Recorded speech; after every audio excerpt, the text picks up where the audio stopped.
110 metre व 90 metre लांबीच्या दोन रेल्वे एकाच दिशेने एकामागे एक धावत आहेत. हे महत्त्वाचं आहे.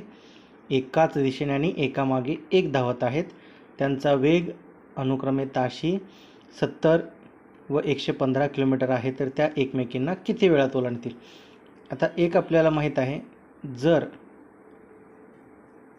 एकाच दिशेने जात असतील तर काय होते?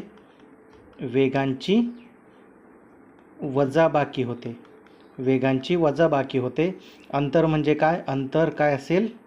त्या दोन्ही रेल्वेंच्या लांबीची बेरीज असेल. अंतर बरोबर वेग गुणुले वेळ आपल्याला काढायचा आहे. वेळ बरोबर अंतर किती?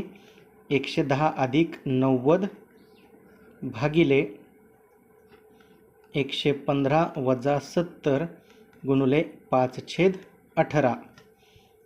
110 अधिक 90 किती झाले? 200 भागिले 115 वजा 70 5×4 45 गुणुले 5 गुणुले 18.